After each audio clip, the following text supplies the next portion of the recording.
Gloria a Dios. Dios les bendiga, queridos hermanos y estimados amigos. El Señor Jesucristo esté con cada uno de ustedes.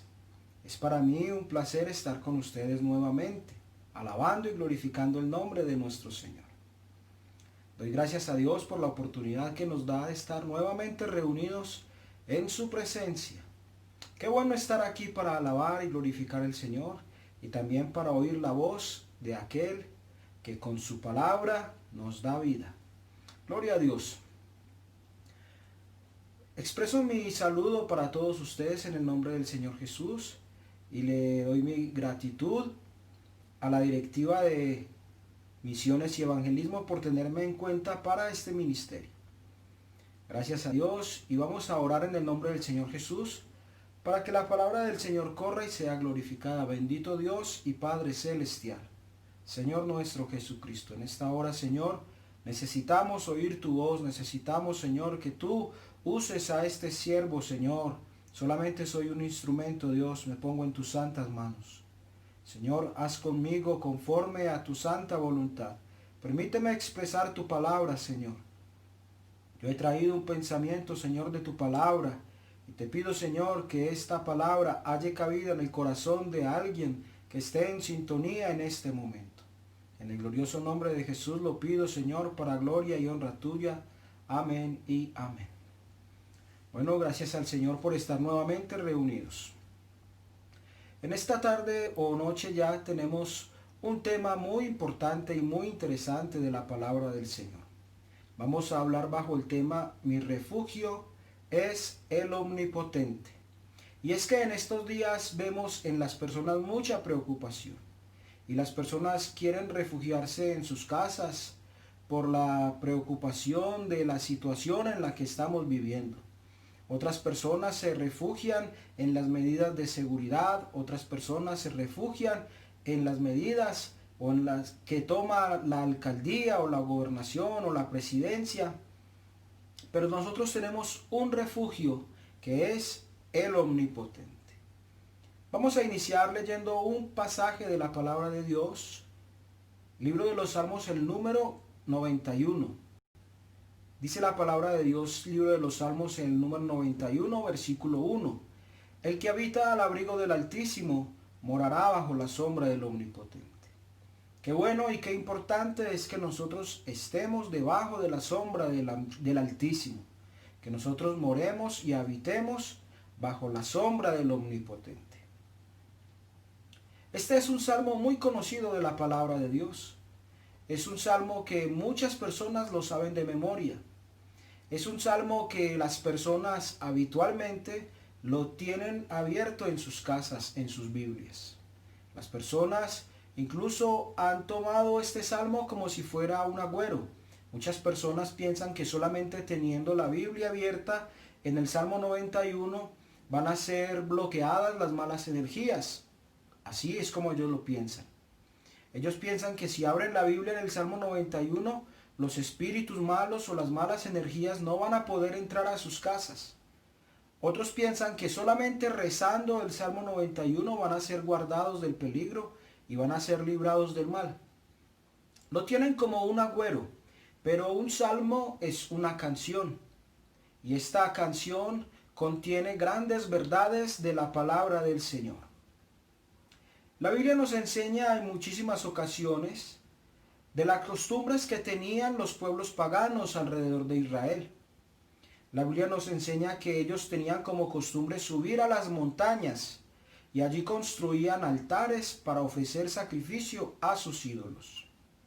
Por eso podemos leer en el Salmo número 121 la pregunta del salmista.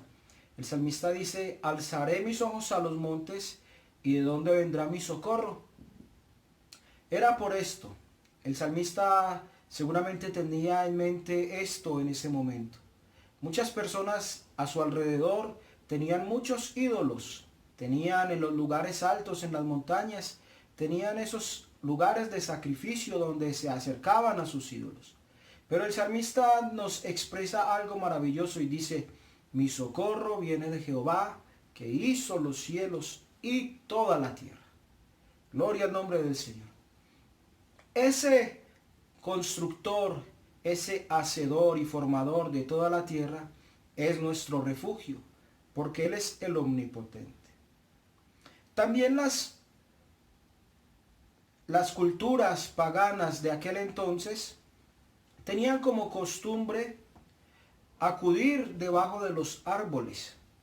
Iban debajo de los árboles frondosos, árboles grandes, bonitos, que les pudiera dar una buena sombra. Ellos iban bajo esos árboles y entonces allí también construían un altar, construían un lugar de sacrificio a sus dioses.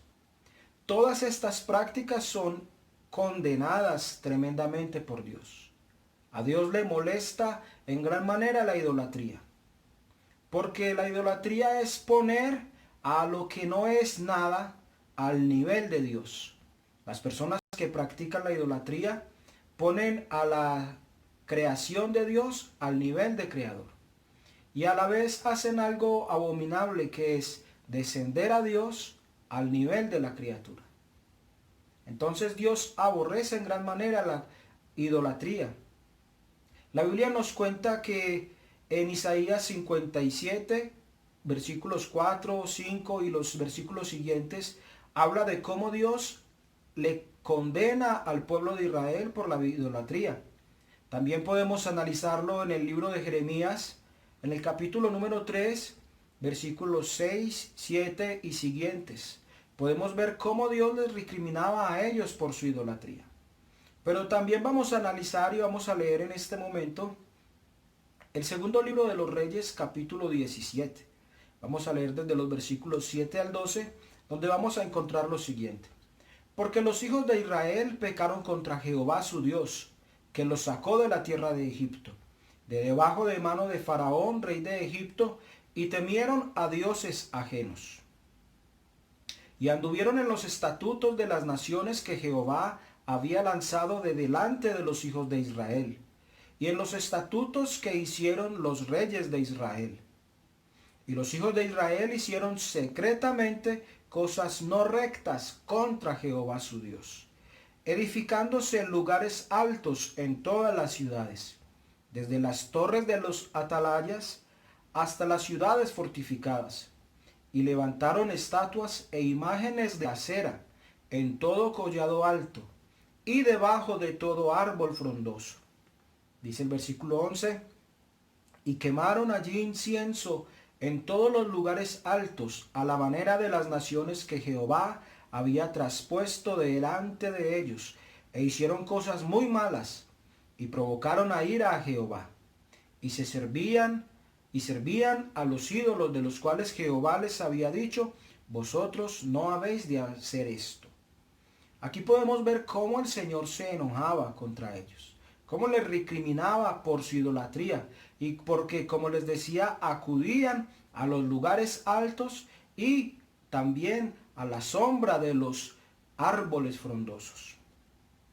La Biblia nos deja ver una comparación entre ir debajo de los árboles frondosos para acudir a ellos, a ofrecer sacrificio, también con refugiarse debajo de alguien a quien se reconoce como un poder superior. Es decir, ir allí debajo de los árboles equivalía a poner la confianza en alguna de esas deidades paganas que no eran verdaderamente el Dios vivo, el Dios de Israel. Y los israelitas, el pueblo escogido por Dios, no solamente se refugiaba debajo de los ídolos, bajo los árboles, ofreciendo sacrificio y reconociendo ídolos como si fueran dioses. También lo hacían debajo de otros árboles, de los que vamos a analizar en esta hora. Llegaban hasta ellos, pero hasta esos lugares llegaba la voz de Dios y les decía que ese no era el árbol en el cual ellos debían refugiarse. Gloria al nombre del Señor Jesús. Los israelitas practicaban mucho esto. Incluso en algún tiempo el Señor les recriminaba sobre eso y ellos decían que no sentían ningún remordimiento por hacerlo. Expresaban que les iba mejor ahora que servían a otros dioses, que no les faltaba el trigo, que no les faltaba el fruto de la tierra, que los animales eran fuertes, que se encontraban muy bien ahora que estaban sirviendo a otros ídolos. Pero la palabra de Dios siempre busca al hombre para que el hombre cambie esa conducta y se arrepienta y se vuelva a Dios de todo corazón. Hay una semejanza entre estar confiado y estar seguro con refugiarse en la higuera. La higuera es un árbol muy frondoso que da muchísimo fruto y por eso la gente solía poner su confianza en algo o en alguien y se decía que era como una higuera. Miremos lo que dice el profeta Habacuc. El profeta Habacuc en su libro, en el capítulo número 3, versículo 17, dice: aunque la higuera no florezca, ni en las vides haya frutos, aunque falte el producto del olivo, y los labrados no den mantenimiento, y las ovejas sean quitadas de la majada, y no haya vacas en los corrales. Es decir, todo esto de la higuera se relacionaba con la productividad, con la bendición. Era una confianza, una seguridad, había abundancia y prosperidad. Pero no solamente se refugiaban en el árbol de la prosperidad, de la confianza, de la seguridad. Se refugiaban también en otro tipo de árboles. Tenemos el caso de Agar, la sierva de Abraham. La mujer que tuvo de Abraham su hijo Ismael. Agar tenía problemas con su ama Sara. Ismael tenía problemas con su medio hermano Isaac. Y como Isaac era hijo de la promesa y Sara la esposa legítima de Abraham, entonces Abraham tuvo que tener una tremenda decisión. Tuvo que tomar una decisión grande porque su esposa Sara le dijo que no quería más que Agar viviera con ellos en su casa. Entonces Abraham despachó a Agar y a su hijo Ismael, los envió por el desierto y los proveyó con pan, con agua, con lo necesario para que llegaran a otro lugar. Pero se acabó todo esto. Todo lo que Agar tenía se acabó. Se acabó el pan, se acabó el agua. Es decir, que podemos en esta noche interpretar que aquello en lo que Agar podía confiar se terminó. Aquello que le era el sustento de Agar, aquello que Agar pensaba que era lo que le daba la vida, se terminó. Y sucede algo tremendo en la vida de Agar. Agar va y se refugia o abandona a su hijo debajo de un arbusto que en esta noche vamos a llamar el árbol de la desesperación. Agar dejó abandonado a su hijo Ismael, tan querido, tan amado. Lo dejó abandonado en el árbol de la desesperación, allí donde parecía que no había más solución, donde ya no había nada que hacer, allí donde parece que todo es el final. El árbol de la desesperación es el árbol de la fatalidad, donde ya no se ve salida, donde ya no se ve refugio. Pero hasta ese árbol llegó la palabra de Dios. Allí donde Agar se encontraba, donde ella había renunciado a la solución a sus problemas, llegó la palabra de Dios y le dice: Agar, come y dale al muchacho y levántate, porque largo camino te resta. Y la palabra de Dios nos enseña que más adelante Ismael fue un padre de nación. Muchas naciones salieron de allí, de aquel hombre, que son naciones hermanas, vecinas del pueblo de Israel. Hasta el lugar donde se encontraba Agar llegó la palabra de Dios y la bendijo. También podemos encontrar un ejemplo bien importante. Podemos encontrar el profeta Elías, el profeta del fuego, el profeta que oraba y Dios le respondía, un hombre de Dios respetado, un hombre de Dios admirado, un hombre de Dios que hacía proezas, que Dios lo respaldaba en las acciones que emprendía. La palabra de Dios en el libro de los Reyes, el primer libro de los Reyes, nos enseña cómo Elías era un hombre poderoso en Dios. Y vamos a ver brevemente algunas de las acciones poderosas que Dios hizo a través de Elías. En el capítulo número 17 nos cuenta la historia en la Sagrada Escritura que Elías oró y dejó de llover por 3 años y medio.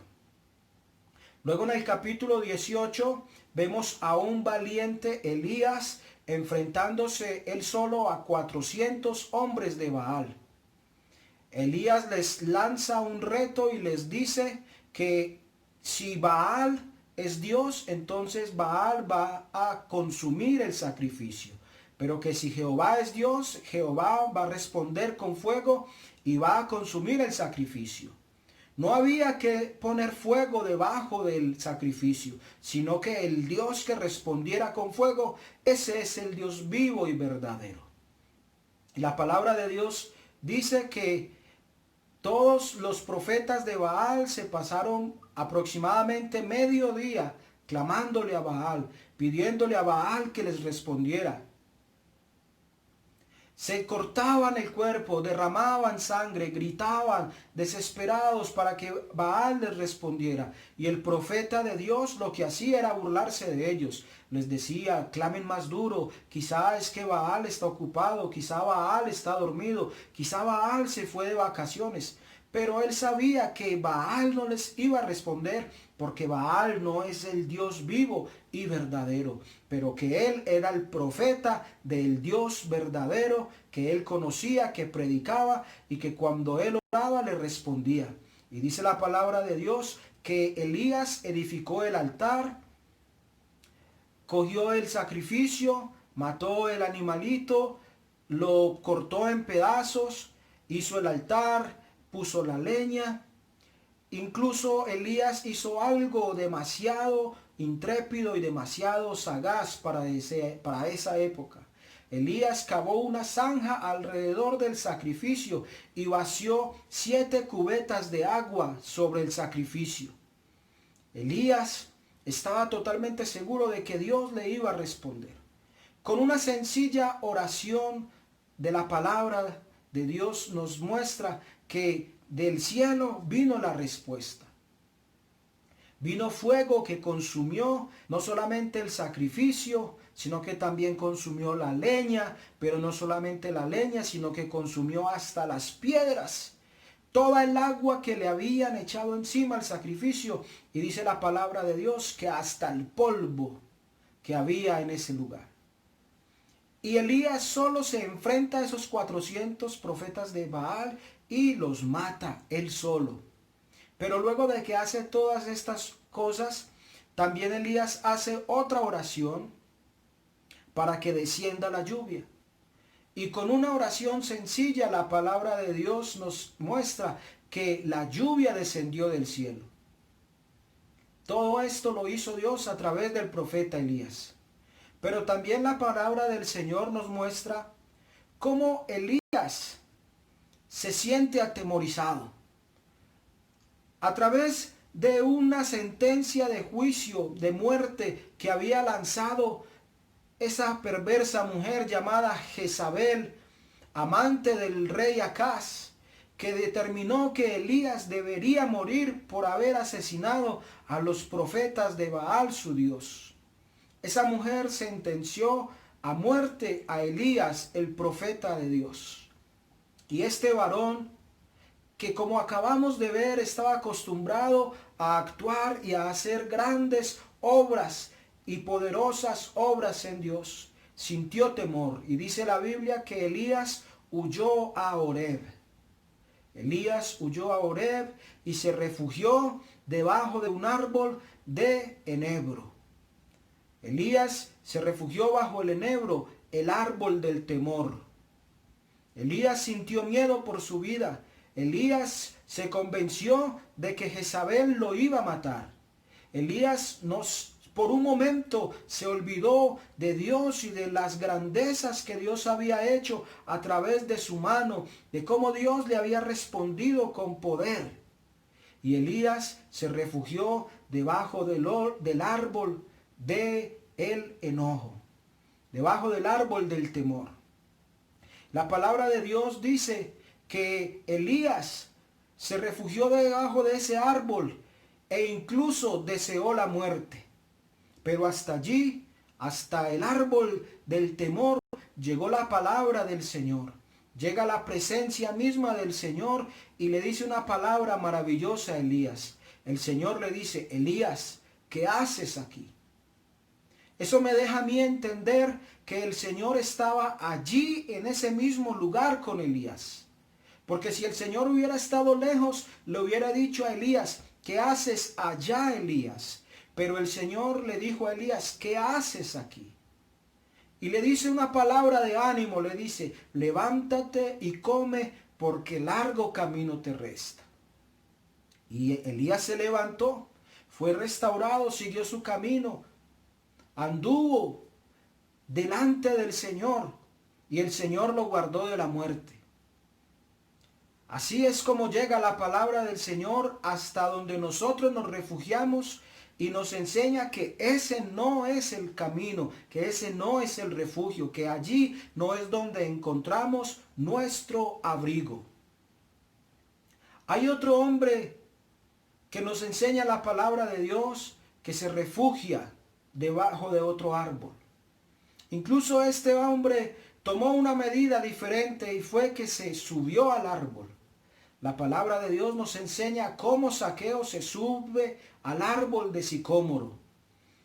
Y algunos de los estudiosos de la palabra de Dios han enseñado que el árbol de sicómoro representa lo que yo puedo hacer con mis fuerzas, con mis capacidades, con mis habilidades, lo que yo puedo hacer por mi propia mano. Pero también a Zaqueo le llega la palabra de Dios. Le llega el Señor mismo y le dice: Zaqueo, desciende de allí, porque es necesario que yo more en tu casa. Y allí donde dice el Señor: porque el Hijo del Hombre vino a buscar y a salvar lo que se había perdido. También a Zaqueo le llegó la palabra de Dios, y Zaqueo la recibió con gozo. Tanto es así que Zaqueo estuvo dispuesto a entregar sus bienes a los pobres y a recompensar a alguien si lo había defraudado. También Zaqueo recibió palabra de Dios para su vida. Gloria al Señor Jesús. Hay otro hombre en la palabra de Dios que se refugia bajo otro árbol. Zaqueo se refugió bajo el árbol de sus habilidades y de sus capacidades. Pero este otro hombre del que vamos a hablar en este momento se refugia bajo un árbol de una calabacera. El profeta Jonás se refugia bajo la calabacera, y esta calabacera es el árbol del enojo. El profeta Jonás es enviado a predicar la palabra del Señor. Él huye, se va para la ciudad de Tarsis. Ya conocemos la historia. Tiene que ser lanzado al mar. Un gran pez viene y lo devora. Luego lo lleva a Tarsis, lo arroja allí en la playa de Nínive. Mejor dicho, en Nínive lo llevó aquel gran pez y lo arrojó allí en la playa. Y Jonás nuevamente es enviado por el Señor a predicar la palabra. Y aunque Jonás no lo hizo de buena gana, porque Jonás no predicó del amor, Jonás lo que le predicó a Nínive fue una sentencia de muerte. Jonás le dijo: de aquí a 40 días Nínive será destruida. Pero la palabra de Dios es suficiente, es poderosa, es eficaz, y esa sola palabra fue suficiente para que toda la ciudad de Nínive se convirtiera al Señor. Toda la ciudad de Nínive se arrepintió y se humilló a Dios en ayuno y en cilicio. Gloria al Señor Jesús. Pero cuando Jonás vio esto, Jonás sale fuera de la ciudad y divisando la ciudad desde lo lejos, construyó una enramada. Y dice la palabra de Dios que el Señor preparó un árbol para que Jonás se refugiara en él. Ese árbol es una calabacera. Y Jonás se refugió en el árbol de la calabacera, que es el árbol del enojo. Y llega la palabra de Dios y le dice a Jonás, ¿qué te pasa? Y Jonás le dice, Señor, estoy enojado. Y Jonás dice, estoy enojado hasta la muerte. Tanta era la ira que Jonás tenía. Porque Jonás se refugió en el árbol de la ira, en el árbol del rencor, en el árbol de la venganza. Porque cuenta la historia que los ninivitas eran personas muy malas y que quizá habían asesinado muy cruelmente a muchos de los israelitas. Y tal vez por ello Jonás no quería predicarles para que no se arrepintieran y para que Dios no los perdonara y así se salvaran.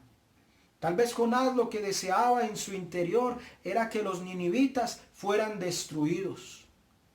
Pero la palabra del Señor viene a Jonás y le enseña a través de la calabacera, porque el árbol de la calabacera le proporciona una sombra a Jonás, pero luego un gusano viene y lo devora. Y Jonás se enoja tanto que desea también su muerte. Y el Señor le dice a Jonás, ¿por qué te desesperas tanto por un árbol que tú no creaste, por un árbol que tú no hiciste, por un árbol que no era tuyo? Si tú sientes eso por un árbol que no era tuyo, ¿qué no sentiré yo? Es decir, Dios, por los hombres de Nínive, los cuales al oír la voz de Dios se arrepintieron. Jonás también refugiado en el árbol de la ira, del rencor, del enojo. Allí escuchó la voz de Dios y aprendió que ese no es el refugio. Allí no es donde debemos refugiarnos. Y por último, un hombre en la Biblia llamado Leví, también conocido como Mateo, el cual era un publicano recaudador de impuestos. La palabra de Dios dice que él se sentaba en el banco de los tributos. Allí día a día recibía el dinero. Él administraba el dinero que recibía producto de los impuestos del Imperio Romano. Y Leví todos los días conseguía dinero. Todos los días era dinero fácil, dinero rápido, dinero que llegaba a grandes cantidades. Tal vez Leví ni siquiera se acostó o se refugió en aquel lugar, sino que él se encontraba plácidamente sentado en el banco de los tributos. Pero hasta allí fue la palabra de Dios y le enseñó a Mateo o a Leví que ese no era el refugio el cual él debería confiar. Llegó el Señor hasta allí y le dijo solamente, sígueme. Y la palabra dice que Mateo dejó todo y lo siguió. Porque es que el refugio nuestro y el refugio, así como el refugio de Mateo, no está en las riquezas, no está en el dinero rápido, no está en la abundancia de dinero. El refugio nuestro está en el Señor, que es poderoso. ¿En qué te has refugiado, querido amigo? ¿En qué estás refugiado, querido hermano? ¿Será que estás refugiado bajo la sombra del Altísimo? ¿Será que estás morando bajo el abrigo del Omnipotente? ¿A dónde te has ido a refugiar? Todos estos ejemplos nos enseñan la palabra del Señor. Pero qué bueno que tuviéramos en cuenta que la palabra del Señor nos enseña un refugio mucho más importante. Un refugio muchísimo más grande, muchísimo más eficiente, más eficaz, más poderoso. Y es el Señor mismo. La palabra de Dios dice, el que habita al abrigo del Altísimo morará bajo la sombra del Omnipotente. ¿Quieres tú, amigo, que el Omnipotente sea el que te haga sombra, sea el que te cubra?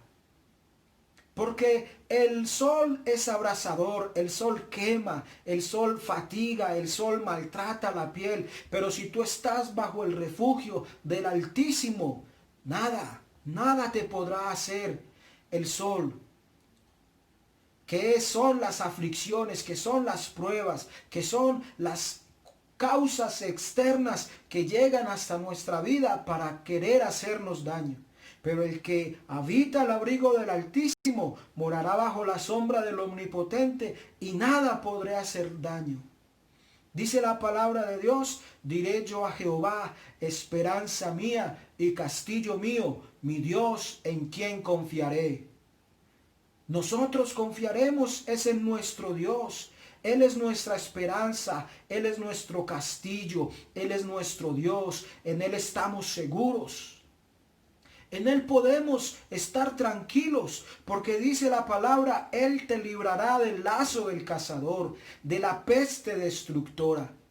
Cualquier ataque del enemigo, cualquier situación difícil, ahí está el Señor para defendernos, para ayudarnos. Él es el que nos ayuda, Él es el que nos cubre. Dice la palabra: con sus plumas te cubrirá y debajo de sus alas estarás seguro. Si tú quieres estar seguro y cubierto, ven al refugiarte en el Altísimo, en el Omnipotente, en el Todopoderoso. Escudo y adarga es su verdad. Su palabra es un escudo, es una adarga que es una protección, un escudo que sirve para defenderte de los ataques del enemigo. Y como estarás seguro en Él, entonces dice la palabra: no temerás al terror nocturno, ni saeta que vuele de día, ni pestilencia que ande en oscuridad, ni mortandad que en medio del día destruya. En este momento la gente está atemorizada por una pandemia, por una dificultad, por un virus, pero si estamos bajo el refugio del Omnipotente, nada nos podrá hacer mal. No temeremos terror nocturno, ni saeta que vuele de día. No habrá pestilencia que ande en oscuridad que pueda dañarnos. No habrá mortandad que en medio del día pueda destruirnos, sino que mire lo que pasará. Caerán a tu lado 1000 y 10.000 a tu diestra, mas a ti no llegarán. Si tú pones tu mirada en el Señor, si el refugio es Dios el Salvador, a ti no llegarán. Caerán a tu lado 1000 y 10.000 a tu diestra, pero a ti no te podrán llegar. Ciertamente con tus ojos mirarás y verás la recompensa de los impíos, aquellos que decidieron rechazar el llamamiento de Dios, aquellos que no quisieron poner al Señor, al Todopoderoso, como su abrigo, como su refugio, como su torre. Aquellos recibirán el castigo, y ciertamente tú con tus ojos lo verás y verás la recompensa de ellos. Pero para ti, si has puesto los ojos y la mirada en el Salvador, a ti dice la palabra del Señor: porque has puesto a Jehová, que es mi esperanza, al Altísimo por tu habitación, no te sobrevendrá mal, ni plaga tocará tu morada. Si el Altísimo es tu esperanza, si el Altísimo es tu habitación, no tu habitación de paso, sino tu habitación permanente, allí donde tú vives, si tú moras debajo de la sombra del Altísimo, si tú vives constantemente, todos los días, todo el tiempo, bajo la sombra del Altísimo, nada te podrá hacer daño. Dice: no te sobrevendrá mal, ni plaga tocará tu morada. Nada nos podrá dañar. Solamente si el Señor permite que algo nos suceda, si está en su santa voluntad. Pero si el Señor es nuestro escudo y es nuestra protección, nada te podrá hacer daño, ninguna plaga tocará tu morada. Dice el salmista: pues a sus ángeles mandará acerca de ti, que te guarden en todos tus caminos. Nosotros podemos andar tranquilos por todo lugar, en todo momento, porque sabemos que el Señor ha puesto a nuestro alrededor un cerco de protección, y que los ángeles de Dios nos cuidan, y que la presencia de Dios va dentro de nuestras vidas, porque somos portadores de su presencia. En las manos te llevarán, para que tu pie no tropiece en piedra. Sobre el león y el áspid pisarás, pisotearás, hollarás al cachorro del león y al dragón. Tenemos autoridad en el nombre de Jesús. El enemigo tendrá que huir en el nombre del Señor Jesús. Nada podrá hacernos. El enemigo puede crear muchos males, puede planear muchas cosas malas, pero tendrá que huir porque nosotros, bajo la autoridad del Señor, morando bajo la sombra del Altísimo, dice la palabra, sobre el león y el áspid pisarás. Puede ser muy bravo el enemigo, puede estar furioso, puede encontrarse en mucha disposición para dañarnos, pero no podrá hacer nada, sino que nosotros lo pisotearemos en el nombre de Jesús y andaremos en victoria. ¿Sabe por qué es todo esto, hermano y amigo? La palabra de Dios dice, por cuanto en mí ha puesto su amor. Por cuanto hemos puesto nuestro amor en el Señor, dice la palabra de Dios, yo también lo libraré. Usted quiere, mi amigo, ser librado. Usted quiere, mi hermano, no sentir temor. Ponga al Altísimo como su refugio. Por cuanto en mí ha puesto su amor, yo también lo libraré y lo pondré en alto por cuanto ha conocido mi nombre. Esta es la iglesia que ha conocido el nombre del Salvador. Su nombre es Jesús, que significa el Salvador, el Dios Todopoderoso, el Eterno, el que existe para siempre por sí mismo. El autoexistente, Él es nuestro Salvador y nosotros hemos conocido su nombre y su nombre es Jesús. Y como usted y yo hemos conocido el nombre del Salvador, de nuestro refugio, del Omnipotente, entonces dice la palabra, me invocará y yo le responderé. Con Él estaré yo en la angustia, lo libraré y lo glorificaré. Mire lo que nos espera. Con Él estaré yo en la angustia. Sí, pueden llegar momentos de angustia, pueden llegar momentos de dificultad, pero podemos estar tranquilos porque ahí está el Señor, ahí está el Señor. Con Él estaré yo en la angustia, lo libraré y lo glorificaré. Y algo maravilloso, lo saciaré de larga vida y le mostraré mi salvación. El Señor nos vino a dar vida en abundancia. Vino a darnos de su vida, de su larga vida, de su vida en abundancia. Y vino para darnos salvación. Si usted quiere estar tranquilo, si quiere tener ese refugio, si usted está en este momento por X o Y situación de la vida, en el árbol del dolor, del rencor, en el árbol de la ira, en el árbol del temor o en el árbol del desespero, del abandono, allí donde no ve la salida, en esta noche ha llegado hasta su casa la palabra de Dios que le dice, ese no es el lugar donde debes refugiarte. El lugar a donde debes ir a refugiarte es a la sombra del Omnipotente, al abrigo del Altísimo. Allí es donde debemos refugiarnos. En esta hora yo los voy a orar por cada uno de ustedes. Les pido que me acompañen, mis hermanos, en una oración. Vamos a orar en el nombre de Jesús para que allí donde usted está se sienta la presencia del Señor, para que allí en todo lugar se sienta la presencia del Altísimo y cada uno de nosotros podamos ir a la presencia y a refugiarnos en el poderoso, omnipotente, santo, justo, fiel y misericordioso Dios. Bendito Dios y Padre Celestial, Señor Jesucristo, yo te doy gracias por tu palabra, Señor. Te doy gracias por la oportunidad que nos has dado. Yo te ruego, Señor, que esta palabra llegue hasta alguien y haga aquello para lo que tú la has enviado. Yo te ruego, Señor, conforta a alguien, anima a alguien, restaura a alguien, Señor. Y a los que no han puesto en ti su confianza, yo te pido, Señor, ayúdalos para que ellos puedan poner en ti toda su confianza, toda su esperanza, porque la esperanza no está en las riquezas, la esperanza no está en lo que yo puedo hacer por mí mismo, la esperanza y la confianza está en ti. Bendito Dios, en el nombre de Jesús hemos orado para gloria y honra tuya. El Señor Jesucristo les bendiga a cada uno de ustedes. Mil gracias por su atención.